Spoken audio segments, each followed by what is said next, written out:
수가 더 많아지니라. 아멘.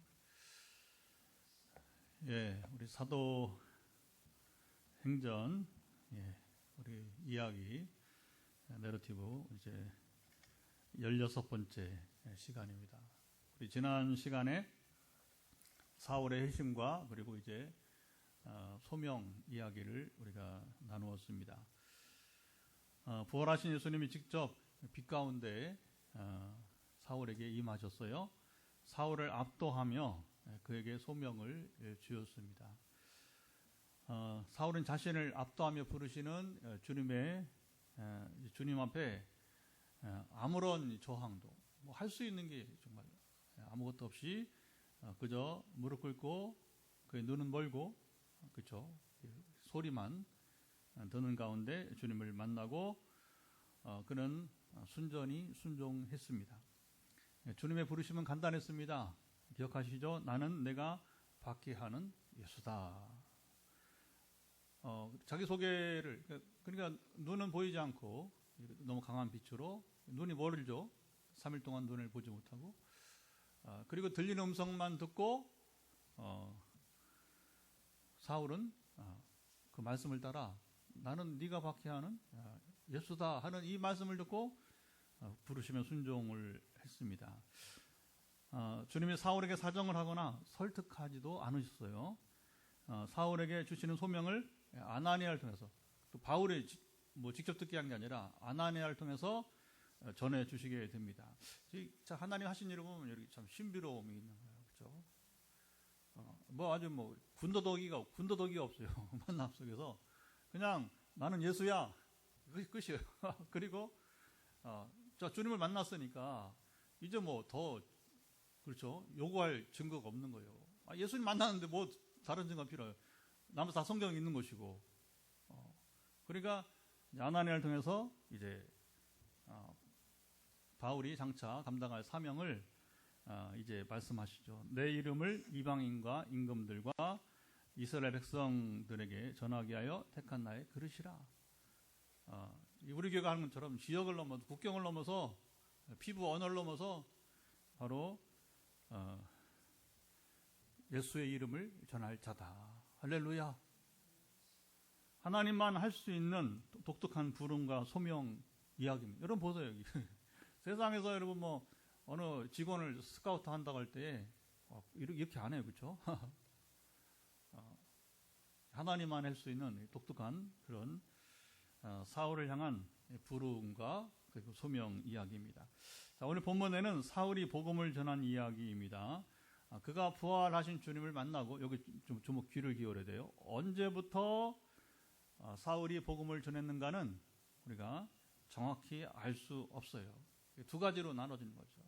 오늘 보면 문자적으로 보면 이 다메섹 경험에 바로 복음을 전한 것처럼 보이지만 그렇죠. 자, 20절 즉시로 각 해당에서 복음을 전했다고 합니다.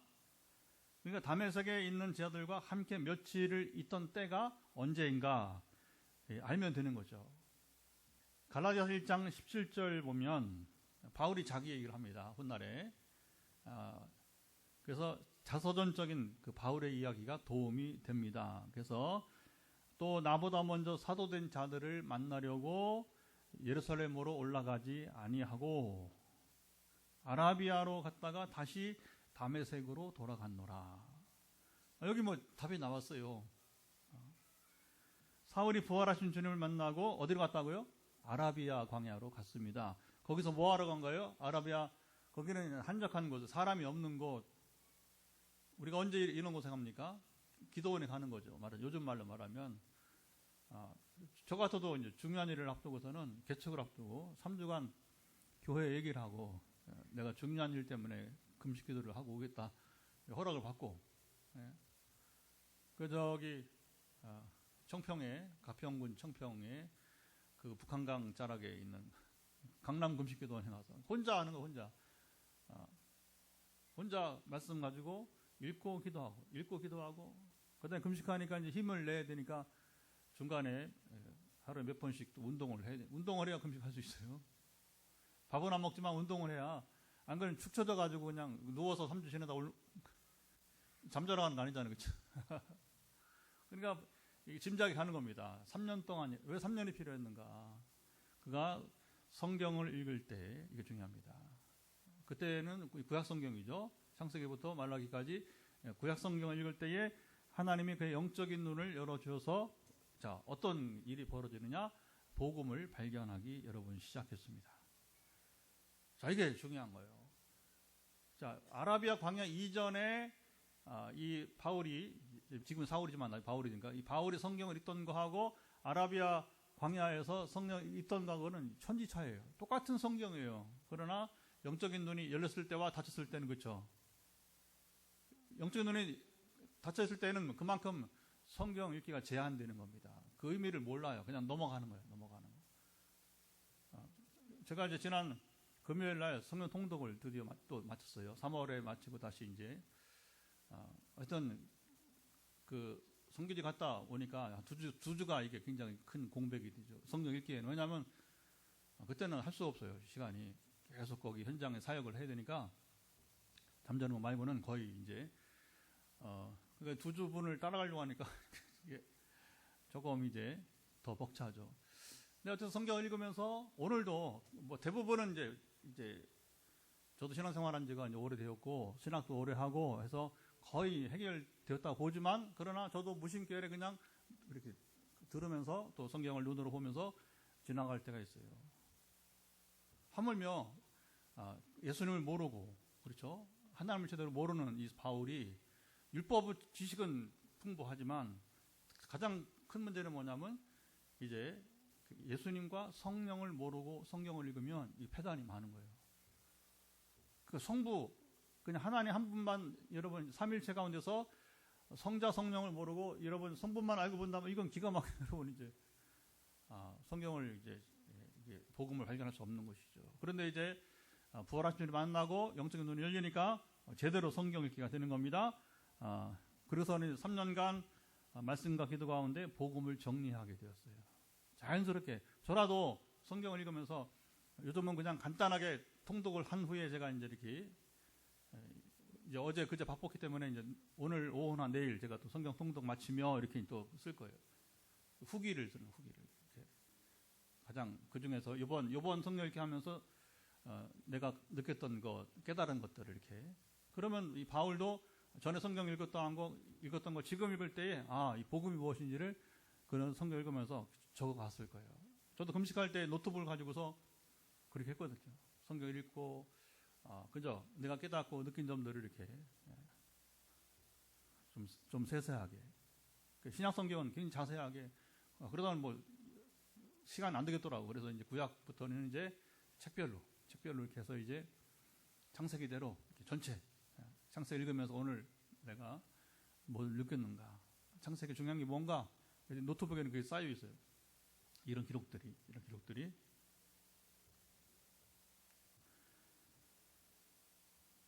갈라디아서의 바울의 언급을 보면 바울이 복음을 전하기 시작한 것은 아라비아에서 경건의 시간을 가지고 3년 후로 보는 것이 좋습니다. 지도 한번 제가 카톡으로 줘야 되는데 잊어버렸어요. 지도가 어렵지는 않습니다. 그래서 이제 바울이 이제 다메섹에서 이제 예루살렘 남쪽에 있는 이제 그 아라비아 광야에 왔다가 그리고 다시 이제 다메섹으로 올라갔다가 예루살렘에 오고 그리고 이제 나중에 도피한다고 해서 가이사라로 이제 저쪽 서쪽 해변으로 갔다가 그리고 이제 다시 이제 고향 터키 남부 지역의 다소로 가는 여정이 이제 오늘 본문에 나와 있는 지금 이제 사울의 여정인 것을 보게 되는 것이죠. 바울이 다메섹에서 복음을 전하자. 자, 이게 중요한 겁니다. 그러니까 즉시로라고 하는 것은 다메섹에서 부활하신 주를 만난 그때가 아니라 3년 뒤에 다시 다메섹에 바울이 증언하는 것이니까 3년 후 다시 다메섹에 와서 복음을 전할 때 일이라고 하는 것입니다. 바울이 다메섹 복음을 전하자 21절 한번 같이 읽어볼까요? 띄워주시고 21절 같이 읽어봅니다. 시작. 듣는 사람이 다 놀라 말하되 이 사람이 예루살렘에서 이 이름을 부르는 사람을 멸하라 하던 자가 아니냐. 여기 온 것도 그들을 결박하여 대제사장들에게 끌어가고자 함이 아니냐 하더라. 3년 후에 다메섹에 나타난 사울이 이제 복음을 전하자 사람들이 다 놀라버려. 자연스러운 현상이었어요. 사울이 변화된 것을 그들이 아직 알지 못했습니다. 그때 사라지고서는 3년 동안 행방불명, 그렇죠?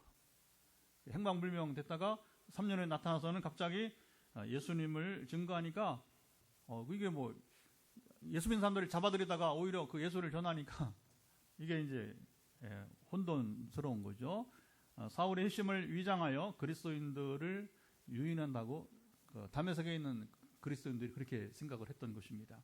마치 신천지 교인들이 교회에 들어와서 신뢰를 쌓아요. 한 명씩 그리고서 뭐냐면 뒤로 신천지 교회로 이끌어갑니다. 아무도 몰라요. 왜 갑자기 교인 중에 한 사람이 사라졌는지 아무도 모르는 거예요. 근데 나중에 알고 보니까 신천지 교회로 갔다는 소식이 들리는 겁니다. 이게 뭐냐면 산 옮기기 작전이에요. 신천지의 전략 가운데 하나가 산을 옮기는 겁니다. 이렇게 해서 한 명씩 이제 대구의 어느 교회에서 우리 지난주 대구 네트워크 모임이 있었는데 이 얘기를 하더라고요. 대구 어느 교회에서 신천지 교인이 9년 동안이나 이런 일을 하다가 정체가 드러난 일이 있다는 거예요. 처음에 와서 얼마나 열심히 하는지 기도도 똑부러지게 성경 지식도 탁월하고 담임 목사의 신뢰를 얻고 재정부장까지 9년 동안 그래서 재정부장까지 하다가 정체가 탄로난 일이 있었다고 합니다. 자, 사울이 3년 만에 나타나 복음을 전하는 모습을 이제 유대교인들은 이제 기독교인들은 지금 이제 이거 저 사람 정체가 뭐야 도대체 이게 헷갈리는데 또 반면에 유대교인들은 복음 전하는 사울의 모습을 보고서는 또 죽이고자 공모했습니다. 사울이 초대교회 성도들에게도 불안한 존재예요. 그렇죠? 정체가 지금 불분명한 상태가 되어버렸어요. 그리고 유대교인들에게도 불편한 존재가 되었습니다. 자, 이때 하나님께서는 사울이 이 상황을 어떻게 이제 헤쳐가게, 풀어가게 하셨을까요? 사울이 다메섹에서 예루살렘으로 갔습니다. 자, 이제 다메섹에서 다시 이제 예루살렘으로 가는 거예요. 자, 26절. 왜 갔습니까? 같이 한번 읽어볼까요? 26절. 함께 읽습니다. 시작. 사울이 예루살렘에 가서 제 아들을 사귀고자 하나 다 두려워하여 그가 제자됨을 믿지 아니하니. 자, 사울이 다메섹을 떠나게 된 것은 유대교인들이 자기를 죽이고자 공모한다는 소문을 들었기 때문입니다. 24절. 사울은 다메섹을 탈출하듯이 이제 나왔어요. 그래서 이게 굉장히 중요한 순간입니다. 그대로 거기 남아있다가는 그냥 너무 쉽게 죽임당할 수밖에 없는 상황이었어요.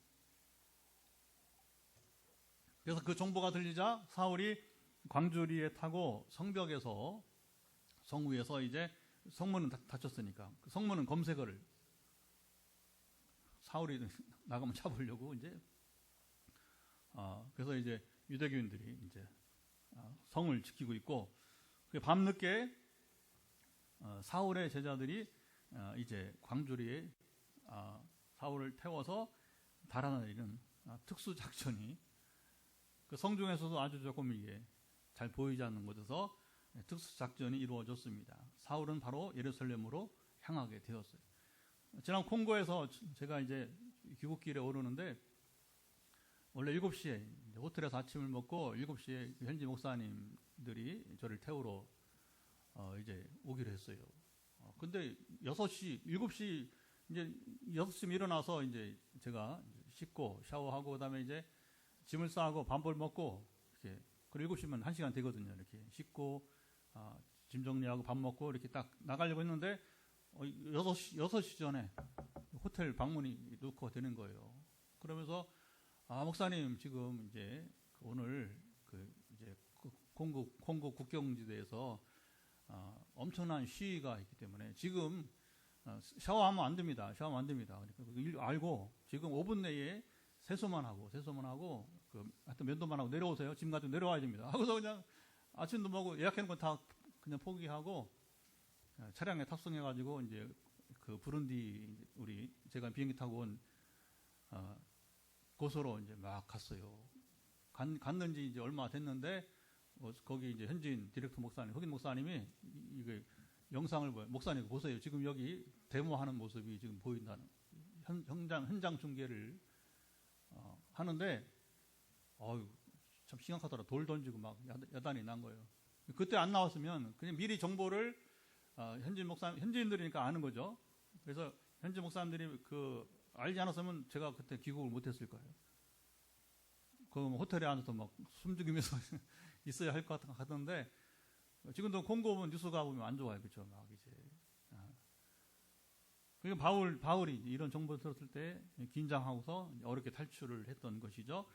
자, 그곳에는 성도들이 많았고 예루살렘에 또 사도들을 만나서 교제하면서 자신에게 3년 만에 이제 처음 사도들을 만나서 교제하고자 했습니다. 내가 그때 다메섹에서 당신들이 먼저 믿은 예수님을 만났다 하면서 이제 나도 부름 받았다.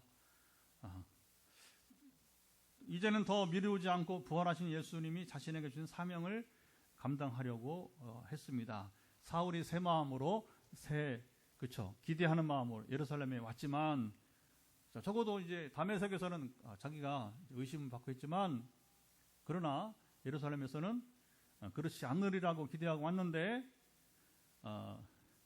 제 아들이 여전히 그를 믿지 못했습니다. 사울의 회심과 그리고 실제를 인정받기까지, 그가 사도로서 인정받기까지는 여러분 이제 긴 시간이 오래 걸렸어요. 이 문제가 어디 나오면 고린도서에 보면 바울이 자기의 사도권에 대해서 이렇게 변호하는 이야기가 나오지 않습니까? 갈라디아서 1장 18절 19절 바울의 증언, 이 바울이 자기 말하는 거니까 확실한 거죠. 의하면 예루살렘에서 게바 누구예요?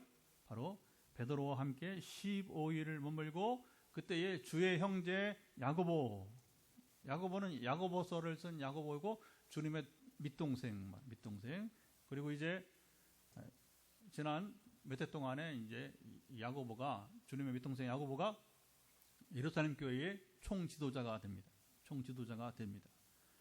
그래서 바울은 거기서 이제 베드로와 야고보 외에는 다른 사도들을 만나지 못했다 이렇게 증언합니다. 그것은 바울이 만나기 싫어서가 아니라 다른 사도들이 머뭇거린 겁니다. 바울이 예루살렘 왔는데 기꺼이 그를 환영하고 만나주지 않았다는 것이고, 다행히 이 사도를 대표하는 이제 베드로와 그리고 그 교회를 대표하는 야고보가 이제 하는 섭리죠. 보면 막혀 있는 상황이지만 최소한의 이제 길을 여시는 하나님. 자, 사울이 예루살렘에서 제자들과 함께하며 29절 또 볼까요? 뭐 했는지. 자, 29절 같이 읽습니다. 또 주 예수의 이름으로 담대히 말하고 헬라파 유대인들과 함께 말하며 변론하니 그 사람들이 죽이려고 힘쓰거늘. 자, 아라비아에서 돌아온 사울은 이제는 그의 인생은 죽을 때까지, 순교의 날까지 뭐냐면 한 가지만 그가 할 일이 있었습니다. 바로 복음 전하는 일이에요. 복음 전도에만 그야말로 요즘 말로 올인했어요. 다메섹에서도 그리고 예루살렘에서도 그렇고요. 사울이 복음을 전하자 다메섹에서 유대인들이 죽이려고 했는데, 예루살렘에서도 복음을 전하자 예루살렘에 있는 여기는 헬라파 유대인들이 죽이려고 했습니다. 사울이 이 유대인들에게 복음을 전하는 것이 순탄하지 않았어요.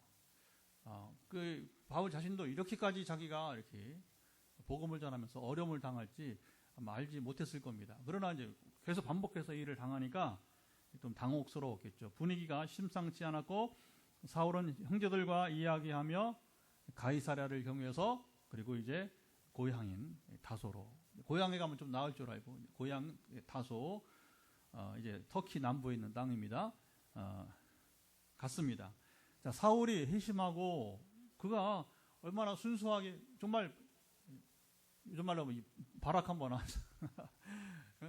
주님의 부르심에 조금도 저항하지 않고, 좀 발악 한번 하지 않고 얼마나 순수하게 주님을 따랐습니까? 하지만 그의 길은 순탄하지 않았어요. 여러분 보세요. 사울을 누가 불렀어요? 부활하신 주님이 직접 나타나셔서 직접 소명하셨어요. 여러분 주님께 직접 부름받은 사람이 있습니까? 이 자리에?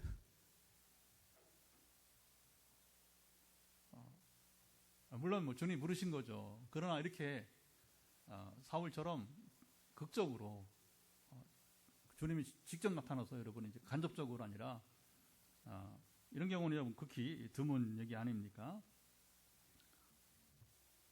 3년간 아라비아 광야에서 경건의 시간도 가졌습니다. 이제 나는 준비되었다. 그런 거잖아요. 그렇죠? 마치 모세가 40세에 나는 준비된 이스라엘의 이제 일꾼이다. 아무도 인정하지 않아요. 모세, 그렇죠? 그러니까 어디 갑니까 이제? 미디안 광야 도망가잖아요. 거기서 본격적인 하나님과의 교제가 시작되고 이제 40년간 광야 생활 그리고 다시 오게 되는데 이 바울도 보면 이제는 준비됐다고 생각했는데 이게 잘 준비된 일꾼 사울의 복음 전도 여정은 왜 이렇게 험난하기만 하였을까요? 지난 시간에 바울의 신과 소명이 하루아침에 이루어진 것이 아니고 우리는 창세 전에 하나님이 이미 예정하시고 그리고 모태에서부터 소명이 시작되었다 한 이야기를 나눴습니다. 바울이 자기 고백이죠. 에베소 1장 4절과 갈라디아서 1장 15절의 말씀입니다. 하나님은 사울을 향한 모든 계획을 세우시고 우리 지난주에 표현한 D-Day 하나님이 사울을 향한 D-Day가 되자 이제 임하셨어요. 주님은 사울을 부르시며 그의 인생길이 쉽지 않음을 아셨습니다. 주님은 아나니아를 통해서 사울이 앞에 16절 보세요. 우리 지난주 본 겁니다. 16절 성경 있는 분 한번 읽어보세요. 시작. 그가 내 이름을 16절 시작. 그가 내 이름을 위하여 얼마나 고난을 받아야 할 것을 내가 그에게 보이리라. 예수님도 공생애 동안에 하나님 나라의 복음을 선포하고 그리고 가르치면서 많은 고난을 겪으셨습니다. 사울의 앞날도 여러분 만만치 않았어요. 오늘 우리도 마찬가지예요. 오늘 우리도 그때만큼은 어렵지 않지만 지금도 진짜 여러분 전도하려고 한번 나가보세요. 우리 가만히 안 둡니다. 여러분. 세상이 그 사람들이 문제 아니에요. 세상이 사탄의 권세가 전도하려는 사람들이 가만히 두지 않단 말입니다. 얼마나 괴롭히는지 몰라요. 얼마나 박해하는지 모릅니다. 하나님은 사울을 부르시고 가만히 있지 않으셨습니다. 자, 보세요. 여러 가지 험난한 그런 이제 과정이 있지만 심지어 죽음, 그렇죠? 생사가 오가는 상황들입니다. 그가 위기에 처했을 때에 우리 주님은 사울에게 피할 길을 주셨습니다. 사울이 아라비아 광야에서 성경을 읽고 복음을 정리하며 기도의 시간을 가진 후에 확신 가운데 본격적으로 복음을 전하기 시작했어요. 사울이 복음을 처음 전한 것은 그가 부활하신 주님을 만나고 소명을 받았던 다메섹에서 시작이 되었습니다. 사울이 주님과의 첫사랑, 그렇죠? 주님과 첫 만남, 그곳에서 이제 복음을 전하기 시작한 것입니다. 사울이 복음을 발견하고 확신 가운데 의욕적으로 전했지만 사람들의 반응은 의외로 싸늘했습니다. 이런 경험 해보세요. 나는 막 성령이 충만해가지고 그리고 확신에 차가지고 전하는데 청중이 싸늘한 거예요. 이건 경험해보지 않은 사람이면 몰라요. 강단에 서가지고 수백 명이 앉아있는데 그래서 나는 막 성령 충만하고 막 증거하는데 싸늘한 거예요. 여러분. 사울이 그 경험을 이제 했습니다. 주택의 성도들은 그가 진정 변화되었는지 신뢰하지 않았어요. 게다가 유대인들은 22절 볼까요? 22절 보면 유대인들은 어떻게 했나요? 사울은 힘을 더 얻어 예수를 그리스도라 증언하여 다메섹에 사는 유대인들을 당혹하게 하니라. 자, 사울이 이례적으로 복음을 전한 것이 아니라 여기 여러 날 쉬지 않고 반복해서 복음을 전했어요. 이제 뭐 바울의 인생은 이제 이 이후로는 뭐 이제 물러나지 않아요. 사람들이 뭐 아직 자기를 인정하던 뭐 미워하던 상관없이 사람들이 자살에 관계없이 그는 뭐 이것저것 뭐 아랑곳하지 않고 그는 이제 복음 전하는 것을 쉬지 않고 나아갔습니다. 유대인들은 사울의 본심을 알고 이게 진짜 이게 위장이 아니고 양쪽에서 헷갈리잖아요. 양쪽에서 그렇죠? 기독교인들대로 초대교 성도들대로 이제 헷갈리고 그다음에 저 유대교인들도 저 사람 저거 우리 편인데 왜 저래 됐어? 하면서 이제 그러나 반복되는 이게 위장이 아니고 진짜 핵가다 했구나. 회심했구나. 정말 변화되었구나. 예수에 사로잡혔구나 하는 것을 유대인들이 간파한다면 어떻게 합니까? 이제 죽이기로 공모했습니다. 하나님이 사울이 사실을 알게 하셨고 그를 다메섹 성 밖으로 탈출하게 하셨습니다. 사울이나 오늘 우리도 복음을 전하는 것이 여러분 쉽지 않습니다. 근데 여러분 그게 우리가 무능해서 우리가 부족해서가 아니에요. 예수님도 그랬고 바울도 그랬습니다. 복음을 전하며 고난받는 것을 여러분 감수해야 하는 거예요. 주님의 능력 없어서 여러분 이제 박해를 받았습니까? 바울이 여러분 지식이 부족해서 그가 여러분 뭐 무슨 말을 못해서 뭐 능력이 부족해서 여러분 바울이 이렇게 고난을 받았습니까? 그렇지 않은 거예요. 세상이 복음을 싫어한다는 겁니다. 세상에. 하나님을 떠난 세상. 근데 그 중심에 누가 있어요? 사탄의 권세가 마귀가 들끓는 거예요. 들끓어서 그걸 견디지 못합니다. 복음을 전하고 하나님 나라의 이야기를 하고 뭐 성령의 나타나심을 증거하면 말을 못하게 귀신을 쫓아내고 이런 얘기하면요 입을 딱 다물게 합니다. 그리고 기가 막혀요. 교회 안에서도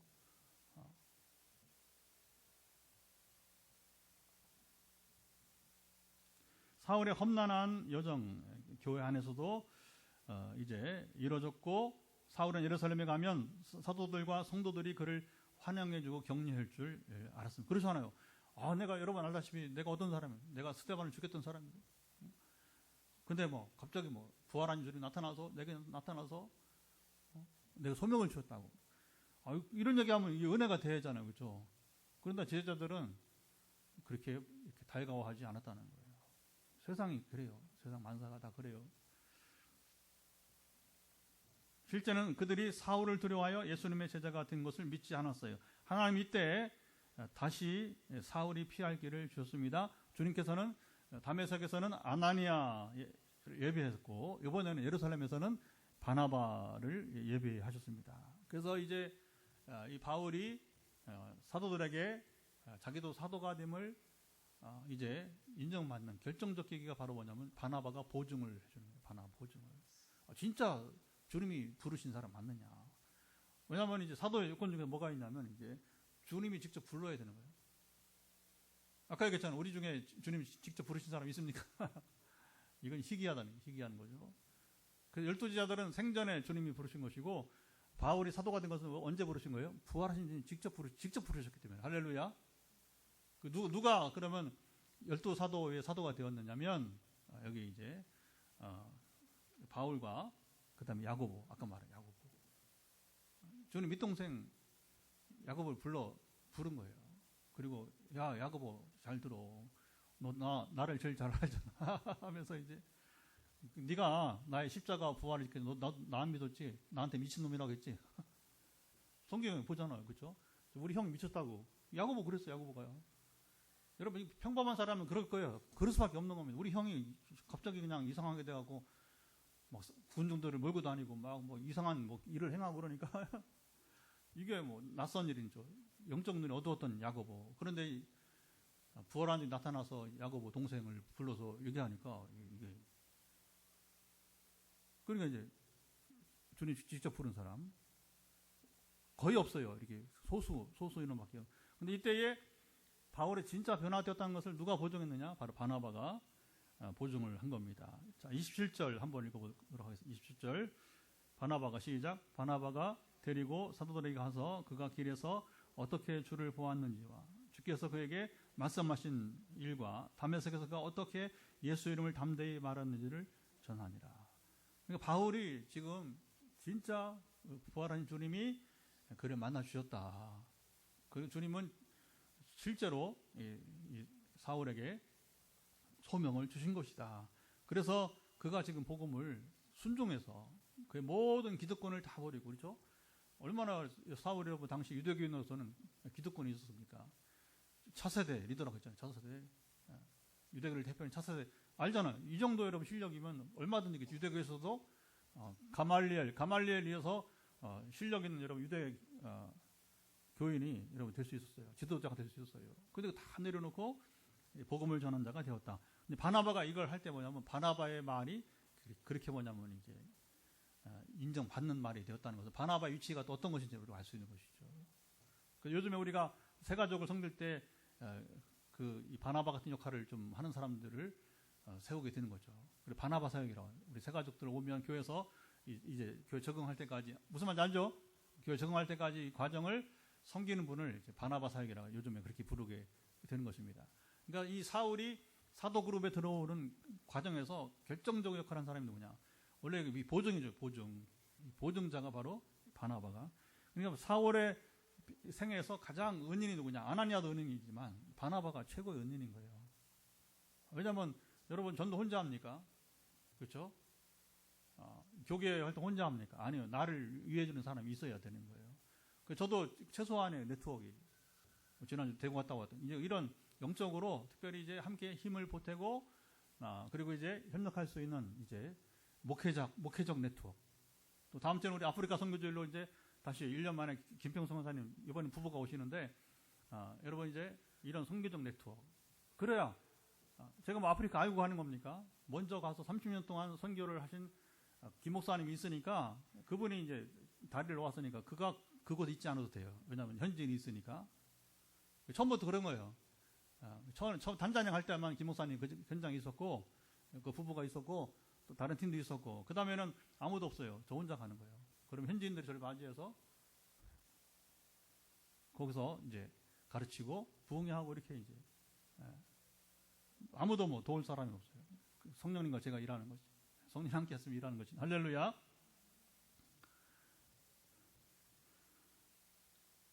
복음 전도는 혼자 하는 것이 아닙니다. 최고의 네트워크 협력을 통해 전도가 이루어지는데 사울에게도 때마다 최고의 인물들을 아나니아 있었죠. 지금 바나바 있었죠. 나중에 또 그 자기를 목숨까지도 줄 수 있는 브리스길라와 아굴라 부부도 만나고 나중에 계속 디모데도 믿음의 아들 얼마나 외로워요. 그런데 이제 그 외로운 삶속에서 정말 그 양아들 같이 삼을 만한 디모데도 만나고 그렇죠. 때로는 전도에 동행했던 신라를 만나고 이렇게 때마다 이렇게 심지어 감옥에 있는데 이제 여러분이 이제 그 오네시모라는 종을 만나기도 하고 도망쳐온 여러분이 이제 그 노예 알고 보니까 또 자기가 전도했던 빌레몬의 또 노예네. 그러니까 이제 계속 바울은 때마다 하나님께서 준비된 일꾼들을 만나게 해서 아름다운 이 복음을 여러분 전하게 하신 것입니다. 할렐루야. 우리는 네트워크가 이제 많이 필요한 거예요. 저도 35년째 목회하다 보니까 네트워크가 전 세계 이렇게 하여튼간에 전국망으로 이렇게 이어져요. 그리고 우리 교회가 지금 개척을 해서 나가는 것 중에서도 지금 우리가 지금 갈 수 있는 길은 그런 네트워크들을 하나님께서 일찍이 그때마다 맺게 하신 줄 믿습니다. 영적인 부분에서 또 재정 면에서 또 모든 이제 선교적 우리가 전도할 때 이런 모든 네트워크에서 그들이 다 이렇게 이제 길잡이가 되어주거나 아니면 협력자가 되어서 함께 하게 되는 것이죠. 바나바의 노력으로 사울은 사도들을 대표하는 베드로와 예루살렘 교회를 대표하는 야고보 만나고 그들의 협력을 통해서 사도로 인정받게 되었습니다. 사울이 바울이 되고 초대교회 전체에 사도로 인정받기까지는 상당한 시간이 걸렸던 겁니다. 바나바가 첫 번째 보증, 사도이다. 이게 중요한 거죠. 그리고 아까 말한 베드로나 야고보가 이제 또 세 명 인준한 거죠, 그렇죠? 나머지들 시간이 더 필요한 거예요, 시간이 더. 그래서 성령이 바울과 함께하는 걸 보면서 이건 가짜가 아니라 그냥 은사로 임하는 게 아니라 주님이 부르시고 성령이 동행하시고 성령 역사하시는 분, 할렐루야. 이런 검증이 필요한 거예요. 저에 대한 이 포항에서도 검증이 더 필요한 것 같아요. 지금 상황에 보니까 염려 없습니다. 그냥 꾸준히 해나가면 됩니다. 아멘. 꾸준히 그냥 우리가 여러분 이제 지금처럼 기도하고 그냥 여러분 이제 치유 집회하고 복음 전하고 선교하고 거의 알려졌어요. 이렇게 지금 이제 우리 포항에서도 그러나 하나님께서 우리가 신실하게 더 나아가면 우리 평생 살아가는 함께 교회를 세워갈 때에 반드시 하나님께서는 이제 지금 이상으로 교회를 세우고 또 선교적 역량도 더 키우고 지금 우리가 하고 있는 메타포스 기능도 더 발휘하게 될 줄을 믿습니다. 사울은 예루살렘에 있는 헬라파 유대인들에게도 복음을 전하면서 변론을 했습니다. 이 복음 전도를 왜 변론이라고 하냐? 이 변론이라는 것이 이제 변증이란 말이고, 영어로 어폴로지라고 하는 건데, 이건 재판 용어. 재판에 가면 여러분 이제 그 원고든 피고든지 간에 자기 입장을 이렇게 변론하다는 거죠. 그 실제로 옛날에는 이제 재판정에서 바울도 그렇잖아요. 총독 앞에서, 아그리빠 왕 앞에서. 그래서 아까 우리가 소명 받은 것처럼 그가 실제로 임금들 앞에서, 총독이나 여러분 왕 앞에서 전도하잖아요, 그렇죠? 그러면 그게 뭐냐면 변증이에요, 변증. 나는 이 죄인이 아니다, 그렇죠? 그러면서 이제 이 다메섹 경험을 또 그때 얘기합니다. 두 번이나 22장, 26장 두 번 얘기합니다. 이제 바울이 이스라엘 앞에서 한 번 얘기하고, 그다음에 이제 총독과 그다음에 아그리파 왕 앞에서 이 다메섹 일을 하는 거예요. 여러분 아는 사람 알겠지만 내가 어떤 사람이, 내가 유대교에서 대표하는 사람이 있다. 그래서 스데반도 죽이고, 근데 다메섹에서 부활하는 주님이 나타나서 그 간증하는 거예요. 이게 변증이에요, 변증. 내가 왜 이렇게 변화되어 있느냐? 난 도덕적으로 아무 문제가 없는 사람이다. 내가 뭐 정치인도 아니고, 나는 정치적으로도 어떤 내가 사견을, 요즘은 그럴 수 있잖아요. 그 나타나면 갈등이 있어. 그러나 전혀 그런 것도 없고, 난 순수하게 나는 복음밖에 모르는 사람이다 하면서 그 변증이에요, 변증. 재판정에서 이렇게 말하는 거예요. 자, 예수님이 유대인들에게 복음을 전하실 때 그들이 감당하지 못하고, 그렇죠. 유대인들이 여러분 예수님을 못 당합니다. 정말 선수교대하면서, 그렇죠. 사두개인 내보내고, 그다음에 바리새인 내보내고, 선수교대하면서 이렇게 주님을 넘어뜨려 해보지만 이게 넘어집니까, 주님이? 아니, 천만에 오히려 그들이 뭐 더 이상 말을 못하게 꽉 닫아버리잖아요. 입문을 딱 닫아버리잖아요. 할 말이 없는. 능력에서 뭐 어떻게 따라갑니까? 흉내도 못 내는 것입니다. 그러니까 유대교인들이 할 수 있는 게 예수를 시기심 속에서 죽이고자 하는 것밖에 없는 겁니다. 사울도 마찬가지입니다. 유대교인들이 성경으로도 능력으로도 바울을 당연히 못하니까 주님을 시기하고 죽였던 그들이 이제는 사울을 시기하고 죽이려고 하는 겁니다. 주님은 뭐 되게 이제 유대 지역에서만 주로 활동했잖아요. 잠시 뭐 사마리아나 가시지만, 근데 바울은 온 세계를 다니 복음을 전하잖아요. 가는 곳마다 시비를 붙고, 유대교인들이 또 각 지역마다 있잖아요. 그러니까 이제 그 지역에 있는 유대교인들이 가는 곳마다 실제로 여러분 거기서 돌도 맞고, 그렇죠? 돌에도 맞고, 바울이 돌에 맞고도 다시 또 구역으로 들어가요. 성에 들어 또 복음을 전한다고. 참 기가 막힌 사람입니다, 여러분. 사울은 형제들의 도움으로 예루살렘에서 탈출하여 가이사랴를 경유하여 고향 다소 터키로 향하였습니다. 이런 고난의 여정은 사울의 전생을 통해서 이어졌던 겁니다. 그래서 뭐 어렵게 이제 배가 파손되는 경험을 하면서 로마에 가지만, 로마에 그가 새빵살했던, 전에 한번 보여준 적이 있죠, 제가. 로마에 갔다 와서 거기서 뭐 복음을 전하기도 하지만 그렇게 자유로웠던 시기가 또 많지도 않아요. 또 다시 금방 또 이제 감옥에 갇혀서, 로마 시민의 특권이 있었지만 바울의 인생은 그렇게 험난하게 끝까지 이어졌던 것입니다. 자, 복음 전도는 예수가 하나님의 아들이심을 전파하는 것입니다. 20절, 예수를 그리스도라 하는 것입니다. 21절, 예수는 이름이고 그리스도는 바로 메시아, 구주. 예수는 메시아이시다. 예수는 우리의 구주시다 하는 게 예수 그리스도입니다.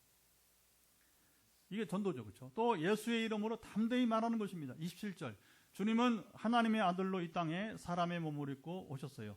요셉과 마리아의 아들이 아니고, 그렇죠? 이거 중요합니다. 주님은 성령으로 마리아에게 잉태하여 오신 하나님의 아들이십니다. 주님은 완전한 하나님이시고 완전한 사람이셨습니다. 이게 중요합니다. 예수님은 하나님이셔야 죄가 없는 의인이시고, 사람이셔야 바로 희생제물로 피를 흘릴 수 있었어요. 그렇잖아요. 신이 어떻게 피를 흘립니까? 사람만이 피를 흘릴 사람만이. 자, 그렇게 보면 주님은 이 모든 것을 충족하신 거죠. 의인으로서 죄가 없으시고, 성경 말은 죄를 알지도 못한다고. 이건 하나님이시라는 것이죠.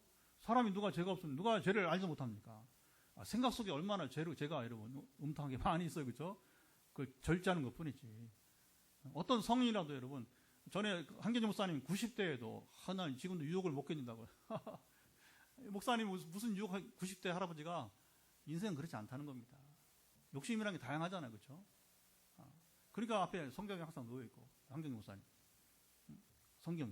성경 읽는 것만이, 아까 제가 우리 참회기도 할 때 얘기했지만 성경을 읽어야 여러분 콩나물 씨로 이제 물만 보고 자라는 것처럼 우리가 자라는 것이고, 늙어도 마찬가지예요. 늙어도 그 세조처럼 우리 속에 있는 이 잘못된 생각들을, 악한 생각들을 여러분 이제 우리 속을 막 휘죠. 저는 그런 실제 경험합니다. 성경 읽으면서 하여튼 내 안에 찌꺼기들이 있잖아요. 그러면 막 이제 이게 성경을 읽으면 뭐냐면 이게 막 세탁기 돌아가듯이 아니 진짜 제가 그걸 느껴요. 속에서 막 요동을 칩니다. 그러면 성경 읽으면 뭐냐면 이게 싹 세탁기 물 이제 세제에 빠지면서 탈수되듯이 우리 속에 있는 생각이 다 찌꺼기가 사라지는 거예요. 할렐루야. 이걸 매일매일 해야 되는 거예요. 사단은 순간 여러분 한 번도 기회를 놓치지 않으려고 그래요. 그래서 막 충동적이라고 부부 간에 싸움하게 만들고, 이건 뭐 누구나 다 마찬가지예요. 누구나 다 마찬가지예요.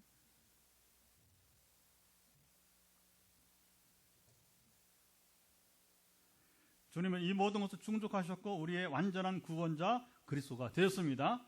사도 요한은 영접하는 자 곧 그 이름 바로 예수 이름을 믿는 자들에게는 하나님의 자녀가 되는 권세를 주었다고 선언했습니다. 요한복음 1장 12절, 복음이 전파되는 곳에 이 역사는 예로부터 지금까지 계속해서 이어지는 것입니다. 사울이 변화되어 쉬지 않고 예수님을 담대히 전파한 것처럼 오늘 우리도 이 복음을 전파하는 데 전력을 다합니다. 이게 전도와 선교예요. 전도와 선교. 우리가 제자 훈련을 하며 외치는 구호가 있어요. 뭐냐? 복음 전하는 것 외에는 소망이 없다. 시작. 복음 전하는 것 외에는 소망이 없다. 우리 삶의 가치와 보람은 이 한 가지에 있습니다. 우리 이 땅에서 무병장수하는 것이 목적이 아닙니다. 무병장수하며 여러분 모세처럼 복음을 전하는 것이 목적인 것입니다. 여러분 보세요. 우리가 복음과 상관없이 그냥 여러분 그냥 병들지 않고 그냥 여러분 잘 먹고 잘 산다. 이건 뭐냐면 생물학적인 삶만 연장되는 거예요. 아무 가치 없는 삶이 되는 거예요. 저는 갈수록 그걸 더 느껴요. 아, 내가 오늘 산 목적은 바울이 말한 게 맞다. 바울이 말한 게 맞다. 만약에 내가 복음을 전하지 않고 산다면 내 인생 가치는 아무것도 없다. 그냥 생물학적으로 여러분 뭐 잘 먹고 잘 살면 그게 무슨 인생 무슨 의미가 있는 거예요. 그 사람의 가치는 거기에 있는 것이 아니라고 하는 거죠. 그렇죠?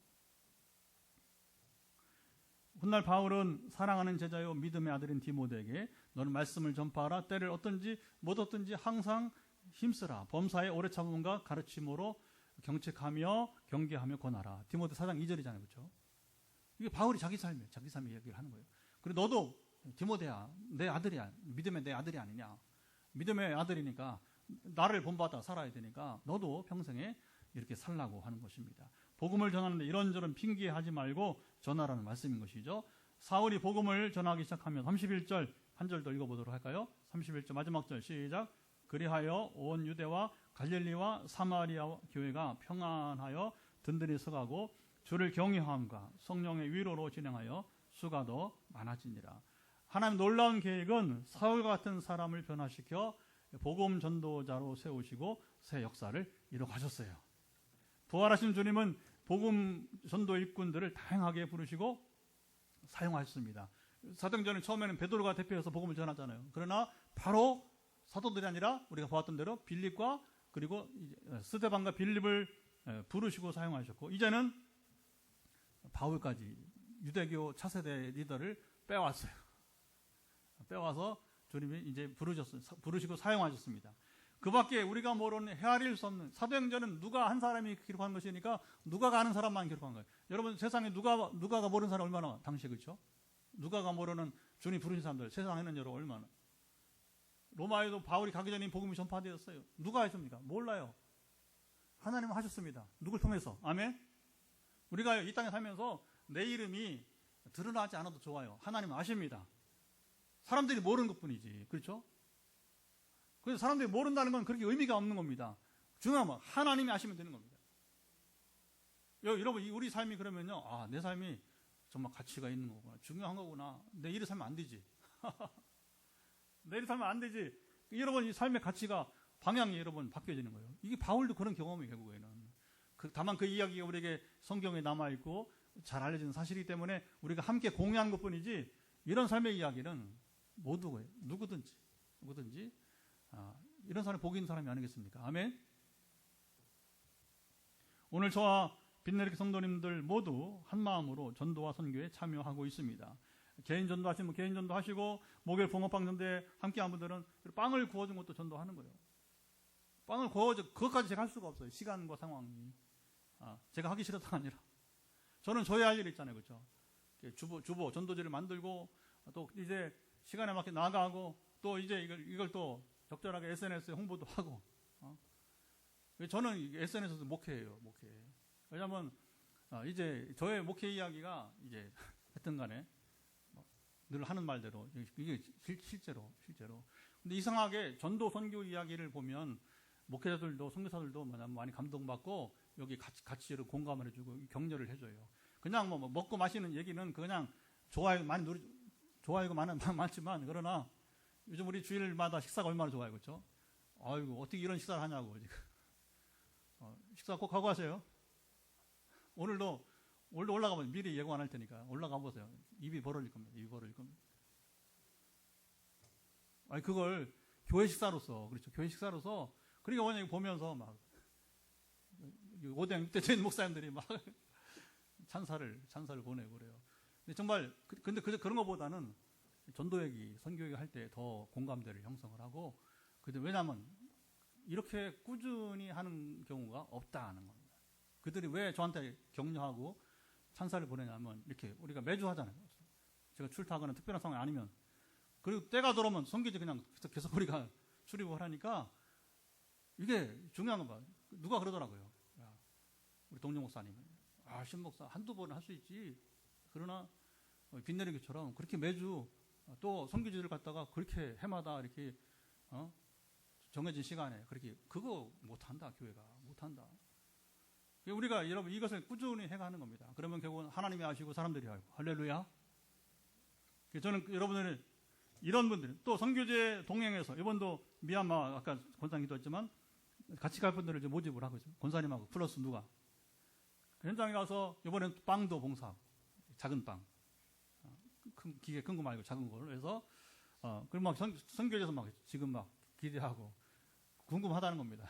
그게 뭔지. 이제 빵 기계 가지고 너희들 주고 올 테니까 잘 배워서 나중에 학교 써라, 신학교 써라고 이제 하니까 이제 궁금하다는 겁니다.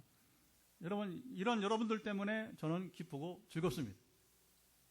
전에 전통께서도 저는 이걸 했어요. 그러나 아까 사울이 그 싸늘한, 여러분 그 얘기 있잖아요. 제가 싸늘한 자기 열정을 가지고 막 하는데 교인들이 싸늘한 반응을, 그런 경험도 해보고요. 그러나 지금은 우리가 뭐 이제 그렇지 않잖아요. 우리가 함께 마음을 같이해서 하시니까 기쁘고 즐거운 것입니다. 다 같이 일어나서 우리 찬양하며 기도합니다. 우리 교회가 전도와 선교에 쉬지 않고 나아갈 때 하나님께서 우리 교회도 평안하여 든든히 서가게 하소서. 그리고 심취에 빠진 한국교회도 우리 늘 공개하자면 250여 개 교회가 같이 설교 사도행전 같이 나누고 있으니까 그 교회들도 그러하게 하소서 기도합니다. 오늘 찬양은